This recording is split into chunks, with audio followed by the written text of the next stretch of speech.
बिस्मिल्लाहिर्रहमानिर्रहीम। अस्सलाम वालेकुम। आप देख रहे हैं मुझे मेरे YouTube चैनल पर और मैं मुज़म्मिल अवान हूँ। इमरान खान साहब फ़ौज में तकसीम की बातें करना शुरू हो चुके हैं और वो फ़ौज में तकसीम की बातें पब्लिक में कर रहे हैं।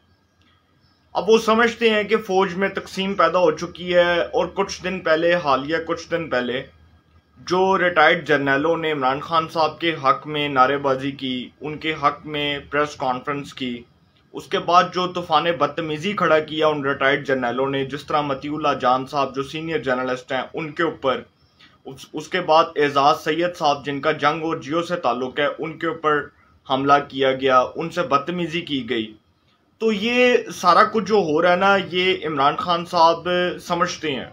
वो समझते हैं कि शायद फ़ौज में अभी भी मेरी पॉपुलैरिटी है और रिटायर्ड जर्नलों से, रिटायर्ड कर्नल हजरात से, ब्रिगेडियर हजरात से, सबसे वो प्रेस कॉन्फ्रेंस करवा के वो अपनी पॉपुलैरिटी शो कर देंगे और वो फ़ौज को नीचा दिखा देंगे। और मौजूदा जो आर्मी की क़यादत है उसमें जनरल कमर जावेद बाजवा साहब, जिनके ऊपर वो इल्ज़ाम लगाते हैं कि जी मुझे इक़्तिदार से निकालने में पाकिस्तान की मिलिट्री इस्टेब्लिशमेंट का हाथ है, मैं तो इक़्तिदार से निकल ही नहीं सकता था।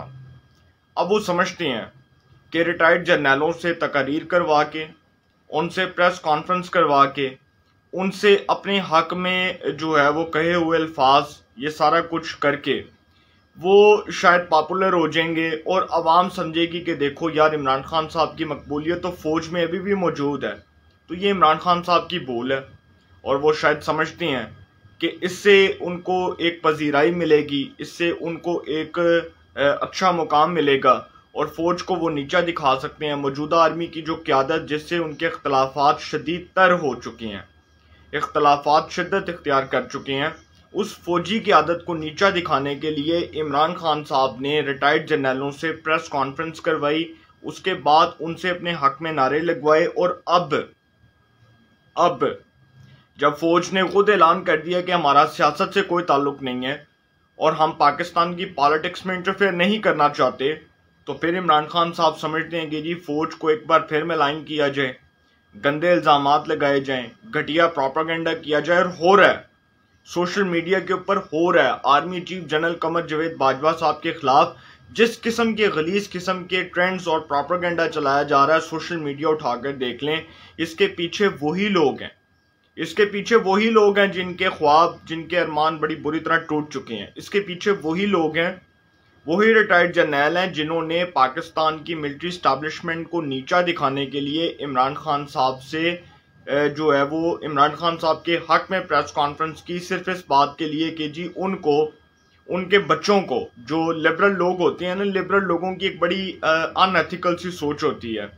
वो लिबरल लोगों से जब भी सवाल होता है वो आगे से गाली देते हैं, वो आगे से बदतमीजी करते हैं, वो आगे से जो है वो गंदी जुबान इस्तेमाल करते हैं। और वो उनके बच्चे, ये फौजियों के बच्चे लिबरल ही होते हैं ना, ये रिटायर्ड जर्नलों के, ये रिटायर्ड जजों के बच्चे लिबरल ही होते हैं। ये क्या करते हैं, जब इनसे कोई बात करता है ये बदतमीजी करते हैं। और आपने देखा वो जो रिटायर्ड जो जर्नल हैं, ये पता नहीं कौन से वो जनरल साहब थे, उनका मैं एंड में जिक्र करूंगा, जिनकी अहलिया ने बदतमीजी की थी वार्डन से। इनके बच्चों के अंदर, जो इनके बच्चों का माइंडसेट होता है ना, वो इतना गर्म होता है कि वो किसी को इंसान नहीं समझते। तो इमरान खान साहब के हक में इन्हीं जर्नलों के बच्चे निकले। इन्होंने ही कहा 2018 के, अगर आप इनके तमाम क्लिप्स को निकाल के देख लें, वीडियो क्लिप्स को, ऑडियो क्लिप्स को निकाल के देख लें, तो इन्हीं रिटायर्ड जर्नलों के बच्चों ने कहा कि हम इमरान खान साहब के लिए मरना भी पसंद करेंगे, अगर हमें मौत भी आएगी तो हम मौत भी दे देंगे, हम मौत भी कबूल करेंगे। यहाँ तक जो है इतनी मोहब्बत, अल्लाह ताला और इस तरह की मोहब्बत अता करे। अच्छी बात है, अपने लीडर से मोहब्बत करनी चाहिए, लेकिन लिबरलिज्म का जो एक कॉन्सेप्ट है पाकिस्तान के अंदर, वो आपने देख लिया, पहले भी देखा। कोविड से पहले जो हमारे पाकिस्तान में एक लिबरलिज्म का कॉन्सेप्ट आया, उसके बाद कोविड आया, तूफ़ानी जो है वो अल्लाह ताला माफ़ करे किस किस्म का जो है वो अजाब आया पाकिस्तान के ऊपर। और जब मुल्को कौम जो है वो, जब कौमों के अंदर बेशर्मी, बेहयाई का एलिमेंट ख़त्म हो जाता है, तो फिर अजाब आते हैं, फिर अल्लाह ताला माफ़ करे, फिर इस किस्म के जो है वो अजाब रोनुमा होते हैं मुल्को कौम के ऊपर। तो खैर वो टॉपिक से इररिलेवेंट बात हो जाएगी। इमरान खान साहब के हक में जी इन जर्नैलों के बच्चे भी निकलते हैं, इन रिटायर्ड जर्नैलों के, इन ब्रिगेडियर हजरात के, कर्नल हजरात के, जनरल हजरात के, ये तमाम लोगों के जो है वो बच्चे इमरान खान साहब के हक में कंपेन भी करते हैं। लेकिन यहाँ पर एक सवाल ये उठता है कि फौज जिसको अब सियासत में घसीटा जा रहा है, मैं समझता हूँ इसमें कसूरवार फौज भी है। जब आपके रिटायर्ड जर्नैल मुल्क को कौम से मोहब्बत करने की बजाय बाहर के मुल्क में जाने को तरजीह देंगे, उसको प्रेफरेंस देंगे। आज आप देख लें ना, जो जनरल इशफाक परवेज कियानी साहब थे वो आज बैरून मुल्क हैं। जनरल रहील शरीफ साहब जो है वो आज बैरून मुल्क हैं। उसके बाद वो जो क्या नाम था उनका, जनरल परवेज मुशर्रफ साहब, वो आज शदीद सख्त अलील, अल्लाह ताला उनको सेहत अता फरमाए। जिस हद तक उन्होंने जुल्म किया पाकिस्तान के सियासतदानों के ऊपर, पाकिस्तान की डेमोक्रेसी के ऊपर, जिस तरह उन्होंने पाकिस्तान की डेमोक्रेसी को मिलाइन किया, आज भी लोग उनके ऊपर लान तान कर रहे हैं। अल्लाह ताला उनको सेहत दे। मैं इस मुश्किल वक्त के अंदर उनके ऊपर कोई गलत बात नहीं करना चाहता। जस्टिस गुलजार बैरून मुल्क बैठे हुए हैं, जस्टिस एजाज अफजल साहब बैरून मुल्क बैठे हुए हैं। तो इस तरह के पता नहीं कितने जो है वो जर्नैल और जो हैं वो जजेस हजरात वो बाहर के मुल्क में बैठे हैं। क्या इनको अपने मुल्क से लगाव नहीं है? क्या इनको अपने मुल्क से मोहब्बत नहीं है? इन्हीं को इस मुल्क में ओहदे मिले, इन्हीं को इस मुल्क में वकार मिला, इन्हीं को इस मुल्क में इज्जत मिली, इन्हीं को इस मुल्क में जो है वो सर आंखों पर बिठाया गया, इन्हीं को इस मुल्क में बड़े बड़े ओहदों पर नवाजा गया। लेकिन फिर भी ये अपने मुल्क में रहने को प्रेफरेंस नहीं देते, उसको तरजीह नहीं देते। ये बाहर के मुल्कों में जाकर बैठ जाते हैं और यहाँ पर बैठकर फिर मुल्क और कौम को भाषण देते हैं। फिर वही लोग जो पहले कभी इस मुल्क में आर्मी चीफ के तौर पर काम कर रहे थे, चीफ जस्टिस के तौर पर काम कर रहे थे, जब अपने ओहदों पर बैठे होते हैं तब मुल्क और कौम को भाषण दे रहे होते हैं। तो जब रिटायर होते हैं तो मुल्क से बाहर चले जाते हैं। साकिब निसार साहब को देख लें, वो भी तो गए ना मुल्क से बाहर, बेशक आगे, लेकिन क्या उनका कैलिबर है? कौन उनको बुलाता है? कोई उनको पसंद नहीं करता। जो उन्होंने इक़दामात किए, जो उन्होंने पाकिस्तान की डेमोक्रेसी को नुकसान पहुंचाया, जो उन्होंने पाकिस्तान की अदलिया को नुकसान पहुंचाया, जो उन्होंने पाकिस्तान के जो है वो इदारों को नुकसान पहुंचाया, आज उनकी क्रेडिबिलिटी के ऊपर एक सवालिया निशान है। और वो सवालिया निशान ये है कि साकिब निसार साहब खुद एक सवालिया निशान है। अब इसके ऊपर बात नहीं करनी क्योंकि टाइम वेस्ट होगा। वैसे भी इस किस्म की पर्सनालिटीज को डिस्कस नहीं करना चाहिए। मरियम नवाज साहिबा जो है ना, उन्होंने एक बहुत अच्छी बात की। उन्होंने कहा ये जो रिटायर्ड जर्नैल जिन्होंने इमरान खान साहब के हक में प्रेस कॉन्फ्रेंस की और इमरान खान साहब के हक में नारेबाजी की, इनको फिल फोर जो है वो इनके जो रैंक्स हैं उनको वापस लिया जाए। जो इनको रैंक्स मिले थे जब ये हाजिर सर्विस थे, जब ये खिदमात सर अंजाम दे रहे थे, तो इनको जो रैंक्स प्रोवाइड किए गए थे वो फिल फोर इनसे वापस ले लिए जाएं। बहुत अच्छी बात की मरियम नवाज साहिबा ने, और कहा कि इनके खिलाफ कार्रवाई हो। जिसके बाद DGISPR के बयान के बाद DGISPR फौज का जो इदारा है DGISPR, उसके तर्जुमान ने फौज के तर्जुमान की हैसियत से बयान दिया। और ये खबर जंग और जियो न्यूज़ के जो एक सीनियर सहाफ़ी हैं अंसार अब्बासी साहब, इन्वेस्टिगेटिव जर्नलिस्ट अंसार अब्बासी साहब, बहुत प्रोफेशनल किस्म के, बहुत मायनाज किस्म के सहाफ़ी हैं, बहुत अच्छे इन्वेस्टिगेटिव जर्नलिस्ट हैं, तहकीकाती सहाफ़ी हैं। बहुत देर हो गई है उनको, मेरा ख्याल है तकरीबन कोई 25 से 30 साल हो गए हैं तहकीकाती सहाफ़त में उनको। उनका बहुत अच्छा एक नाम भी है।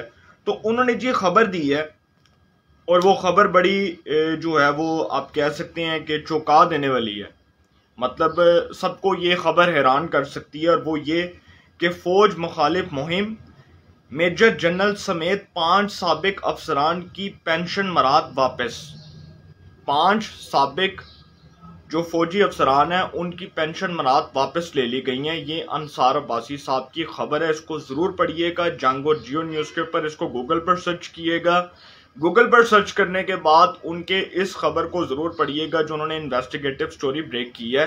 फ़ौज ने कार्रवाई की है। मरियम नवाज साहिबा ने फ़ौज से यह मुतालबा किया था कि वो इसके ऊपर कार्रवाई करें, उन्होंने इसके ऊपर कार्रवाई कर दी।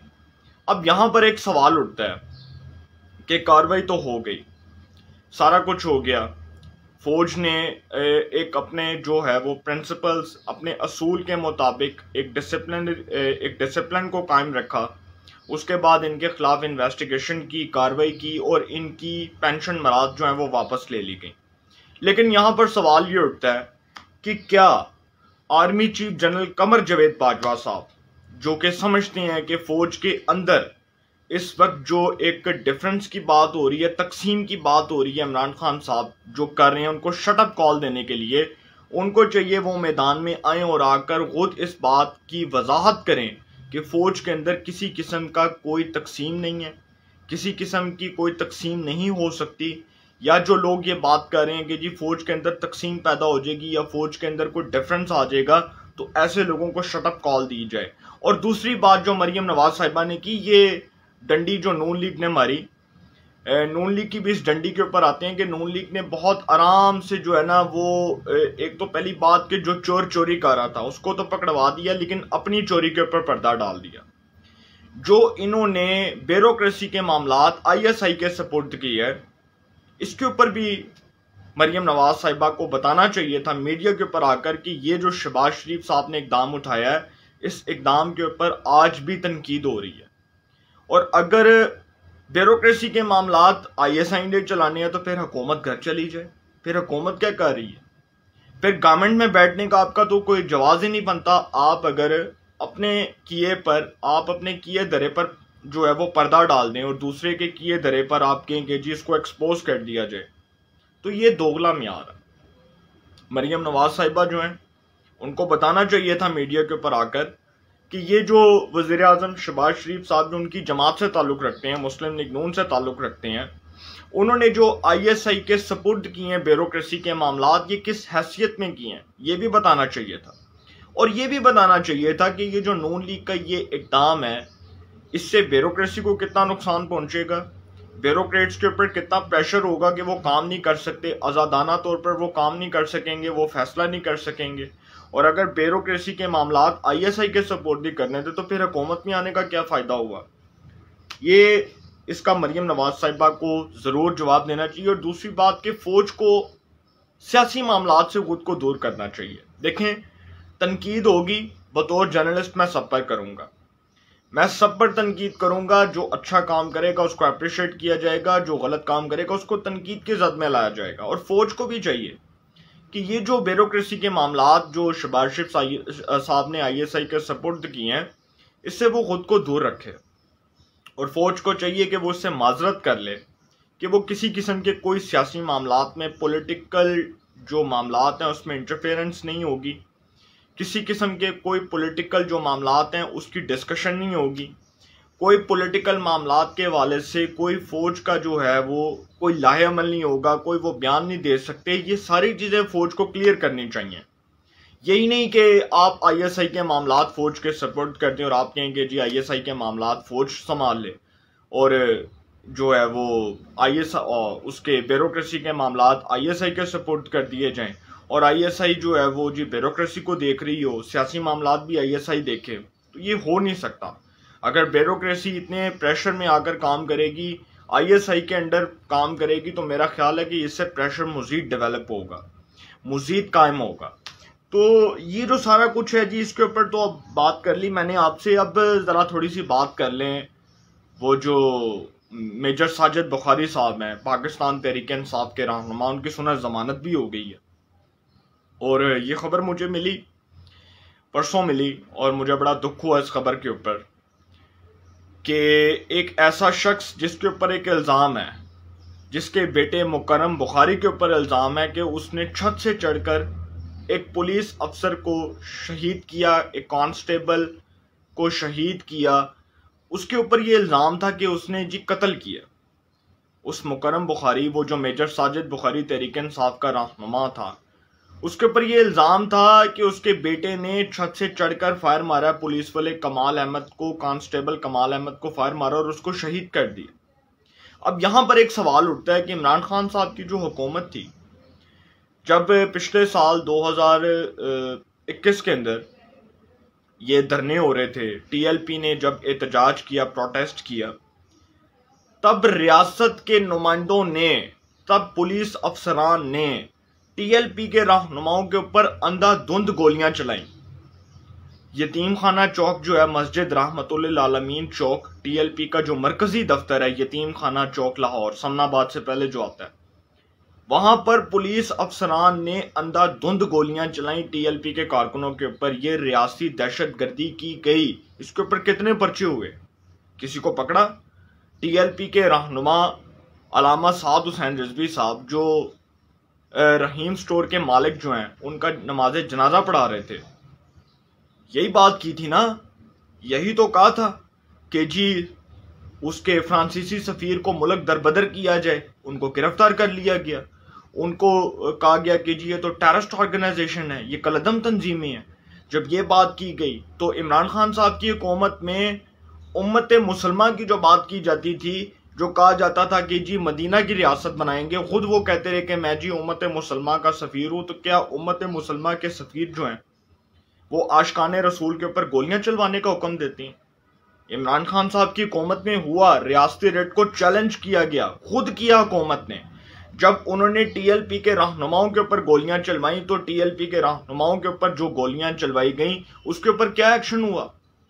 कोई रियासत आई हरकत में, स्टेट आई हरकत में? इमरान खान साहब ने रियासत की रेट को खुद चैलेंज किया।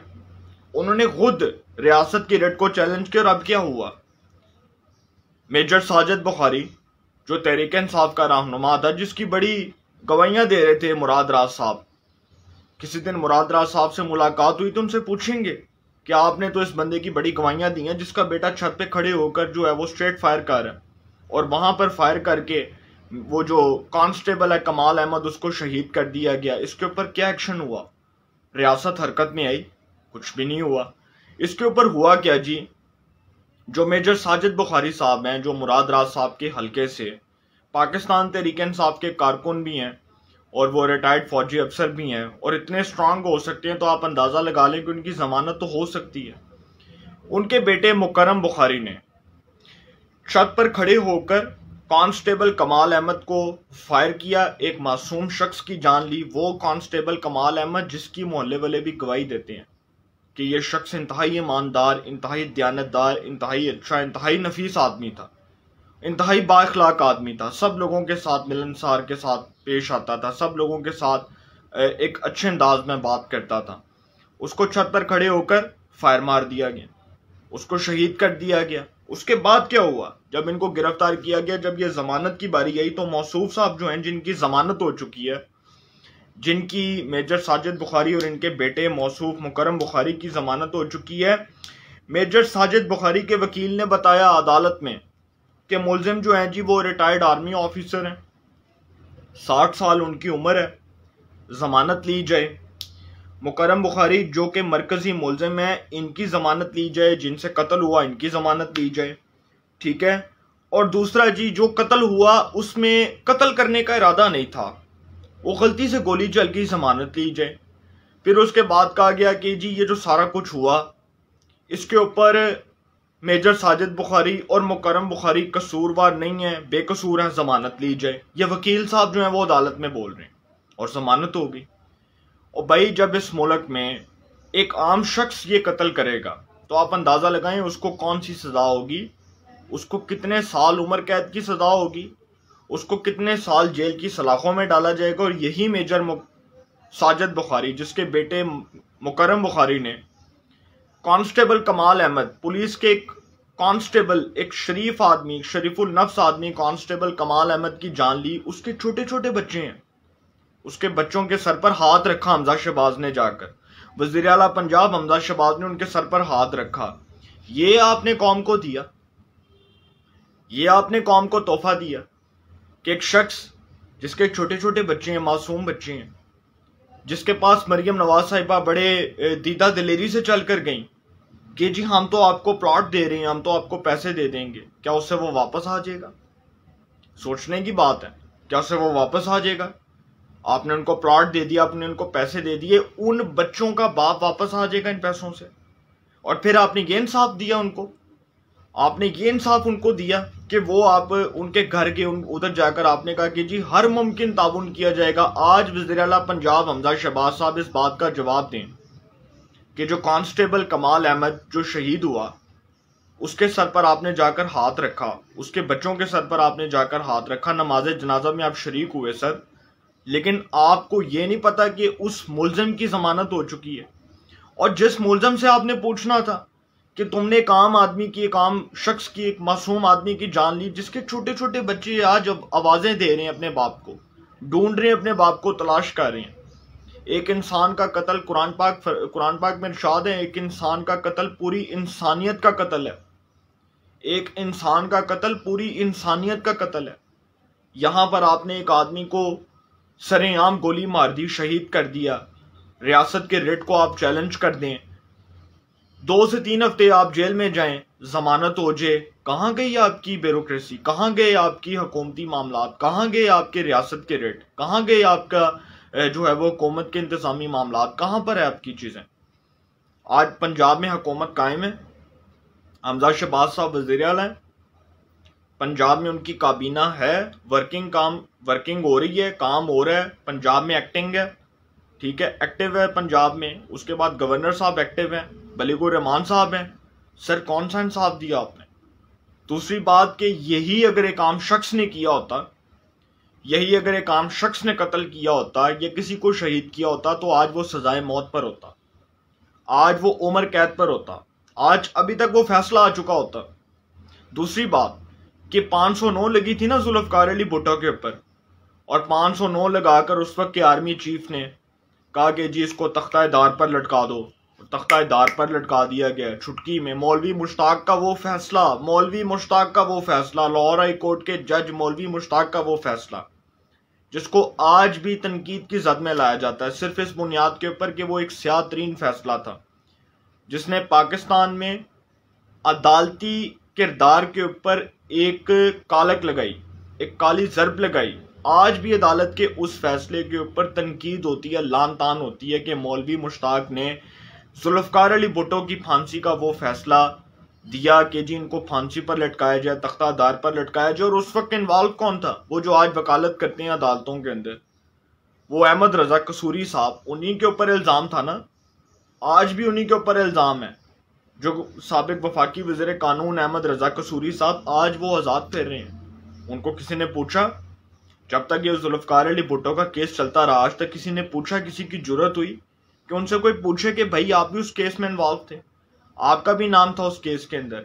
जुल्फकार अली भुट्टो को तख्ता-ए-दार पर लटका दिया गया, ज़िया-उल हक का वो फैसला कि जी इनको तख्ता-ए-दार पर लटका दिया जाए। ज़िया-उल हक ने, उस वक्त की जो मिलिट्री स्टैब्लिशमेंट थी, उसने ये साजिश की और उनको फांसी दे दी गई, उनको मौत के घाट उतार दिया गया। फिर ज़िया-उल हक के साथ क्या हुआ, ज़िया-उल हक साहब जिस त्यारे में जा रहे थे, वो त्यारा क्रैश हो गया, वो फट गया, ज़िया-उल हक साहब भी जो है वो शहीद हो गए। तो ये वक्त कभी भी सदा एक जैसा नहीं रहता। अल्लाह से तौबा करें कि अगर आपने एक शख्स की जान ली है, अगर आपने एक आम शख्स को मौत के घाट उतारा है, एक शरीफ आदमी को आपने जो है वो कत्ल कर दिया, और एक कुरान पाक में इरशाद है कि एक इंसान का कत्ल पूरी इंसानियत का कत्ल है, तो सर फिर क्या रह जाता है, फिर तो आपने बात ही खत्म कर दी। और फिर पंजाब में सबसे ज्यादा अफसोस तो मुझे इस बात का हुआ कि वो हमजा शहबाज साहब और वो मरियम नवाज साहिबा जो खुद चल कर गए, जो खुद गए उनके घर, जो खुद ऐलान करके आए कि जी हम आपको इतने पैसे देंगे, हम आपकी हर मुमकिन जो है वो मदद करेंगे, हर मुमकिन ताउन फराहम करेंगे। ये ताउन दिया आपने उनको कि उन छोटे छोटे बच्चों के बाप के कातलों को इबरत का निशान बनाने की बजाय उनको जमानत मिल गई, और वो आज आजाद दंदनाते फिर रहे हैं। वो आज फिरेंगे तो आज मुराद रास ये कहेंगे कि जी ये तो बेकसूर था, इसका तो कोई कसूर ही नहीं था। फिर ये भी छोड़ें, ये जो है ना, इस मुल्क में आइन और कानून की धज्जियां एवं नहीं बखेरी जाती। ये जो आपको पता है मेजर हारिस साहब वाला वाकया हुआ था, ये जो लाहौर में गार्डन टाउन के करीब आई थिंक ये वाकया हुआ, इंसिडेंट हुआ। मेजर हारिस साहब जो हैं वो जी, उन्होंने ख्वाजा सलमान रफीक साहब को, आई थिंक पता नहीं कोई लड़ाई थी, कोई झगड़ा था, और मेजर हारिस साहब ने ख्वाजा सलमान रफीक साहब की गाड़ी का शीशा भी तोड़ा, जिसके ऊपर उनको तशद्दुद पर उकसाया गया। और ख्वाजा सलमान रफीक साहब जो ख्वाजा साद रफीक साहब के भाई हैं, वो गाड़ी से उतरे, उनके साथ हाफिज मियाँ नुमान साहब भी बैठे हुए थे, जो साबका MP हैं नून लीग के लाहौर से, वो भी बैठे हुए थे। वो दोनों उतरे, उन्होंने उतर के मेजर हारिस को मारा, उनके आई थिंक कोई गार्ड्स ने उनको मारा। उसके बाद मेजर हारिस का कुछ सरसुर फटा, आर्मी चीफ उनकी इयादत के लिए हॉस्पिटल चले गए। अब आर्मी चीफ जो हॉस्पिटल गए इयादत के लिए, यहाँ पर डबल स्टैंडर्ड्स नहीं खत्म होते इस मुल्क में। यही आर्मी चीफ अगर कांस्टेबल कमाल अहमद के पास जाते, उसके लवाहिकीन की आहो बका सुनते, उनके मातम में शरीक होते, तो कितना अच्छा लगता कि इस मुल्क में दोगला म्यार ना होता इंसाफ और कानून का। इस मुल्क में बिल्कुल भी डबल स्टैंडर्ड्स ना होते कानून के। ये मुल्क तब ठीक होगा सर जब इस मुल्क में एक आम आदमी को और एक अमीर आदमी को साथ खड़ा किया जाएगा और दोनों को साथ सजा सुनाई जाएगी और एक जैसी सजा होगी। ये मुल्क तब ठीक होगा। ये मुशर्रफ का ही फैसला देख लें। दूसरी मिसाल आपको पहले मैंने मेजर हारिस वली दी, मुशर्रफ का ही फैसला देख लें। मुशर्रफ ने क्या क्या किया इस मुल्क के लिए। मुशर्रफ ने इस मुल्क को कितना नुकसान पहुंचाया। मुशर्रफ ने इस मुल्क की डेमोक्रेसी को कितना नुकसान पहुंचाया। वो परवेज मुशर्रफ जिसके खिलाफ खसूसी अदालत का फैसला है कि जी इसको तख्ता-ए-दार पर लटका दिया जाए, उसको तख्ता-ए-दार पर लटकाने का फैसला लाहौर हाई कोर्ट के जस्टिस मुज़ाहिर अली अकबर नकवी, अल्लाह ताला उनको लंबी जिंदगी दे, उन्होंने पकड़ के छुटकी में कलअदम करार दे दिया। उन्होंने कहा गोली मारो इस फैसले को, ये फैसले नहीं जारी करना, ये तो कलअदम करार दे दिया गया। खसूसी अदालत का वो फैसला जिस खसूसी अदालत ने इतने साल इस केस की समाअत की, सर आपने पकड़ के चुटकी में उसको फारिग कर दिया। ये कोई मजाक था इस मुल्क के साथ। With a very due respect मैं आपसे पूछता हूं जस्टिस मुज़ाहिर अली अकबर नकवी साहब, ये कोई मजाक नहीं था इस मुल्क के साथ। हमने इलेक्शन नहीं लड़ना, मैं फिर बता दूं, हम साफी हैं, हम बात करेंगे, खुल के करेंगे। जहां पर बात होगी हमने खुलकर बात करनी है, अपना खुल के अपनी बात का इजहार करना है। आपने पकड़ के उसको रद्दी की टोकरी में फेंक दिया जिस परवेज मुशर्रफ को खसूसी अदालत के जजेस ने तख्ता-ए-दार पर लटकाने को हुक्म दिया। जस्टिस वकार सेठ साहब जो पेशावर हाई कोर्ट के चीफ जस्टिस थे, अल्लाह ताला उनको जन्नत में जगह दे। उसके बाद जस्टिस शाहिद करीम साहब जो लाहौर हाई कोर्ट के जज हैं। उसके बाद जस्टिस नजर अकबर साहब जो सिंध हाई कोर्ट के जज हैं। ये 3 रुकनी बेंच था ना खसूसी अदालत का।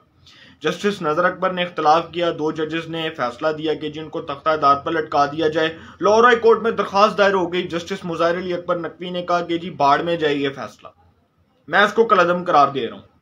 सर हम पर तौहीन अदालत लगाएं, लेकिन हमने इलेक्शन नहीं लड़ना। आपका ये गलत फैसला आज भी मुल्क और कौम के ऊपर एक बोझ मुसल्लत हुआ कि परवेज मुशर्रफ को अगर सजा दी जाती तो आज ये डबल स्टैंडर्ड्स ना होते मुल्क में। आज इस मुल्क में कोई जुर्रत ना करता कि कोई पकड़ के पाकिस्तान के आइन और कानून को पकड़ के उठा के बाहर फेंक देता। और अगर इस मुल्क में रिटायर्ड जर्नलों और जजों को फरोग देना है और अगर उन्हीं को इज्जत बख्शनी है, वो ही कत्ल करते जाएं, उनके बच्चे बदतमीजियां करें गाड़ियों से उतर के, लैंड क्रूजर से उतर के, उनके बच्चे गाड़ियों से उतर के लोगों को गालियां दें और गाड़ियों से उतर के लोगों से बदतमीजी करें, तो सर ये फिर मुल्क ठीक नहीं हो सकता। और अगर इस मुल्क में यही बुनियाद रखनी है, यही मुल्क में जो है वो इसी चीज को फरोग देना है, तो फिर सर दें, 1000 दफा दें, फिर हमें कोई फर्क नहीं पड़ता। दूसरी बात के लास्ट जो बात करनी है, वो जो फौजी अफसर थे, वो जिनकी बीवी ने वार्डन को थप्पड़ मारा, उनसे बदतमीजी की, यही वो मिसाल दे रहा हूं कि ये मुल्क तब ठीक होगा जब इस मुल्क में एक गरीब आदमी को, एक आम आदमी को, एक अमीर आदमी को और एक मिडिल क्लास आदमी को, 4 तबकों के अफराद को एक साथ खड़ा करके सजा सुनाई जाएगी कि चारों ने चोरी की और चारों के लिए एक ही सजा तजवीज की जाएगी। ये नहीं हो सकता कि एक आम आदमी चोरी करे और एक अमीर आदमी चोरी करे, एक आम आदमी को फांसी पर लटका दिया जाए और एक अमीर आदमी उसको रिलीफ दे दिया जाए, उसको जमानत दे दी जाए, उसको कहा जाए कि जी तुम बरी ज़िम्मा हो, तुम जो मर्जी करो। यह मुल्क ठीक नहीं हो सकता। इस मुल्क को ठीक करना है तो मिलिट्री स्टैब्लिशमेंट को अपने अंदर झांकना होगा, सियासतदानों को अपने अंदर झांकना होगा, एक आम आदमी को अपने अंदर झांकना होगा, रियासत के इस नुमाइंदे को अपने अंदर झांक कर ये देखना होगा कि हम क्या कर रहे हैं। इंशाल्लाह इस हवाले से जो भी अपडेट्स होंगी आपको इन्फॉर्मेशन मिलेगी। इंशाल्लाह फिर मुलाकात होगी। अपना बहुत ख्याल रखिएगा। अल्लाह निगहबान।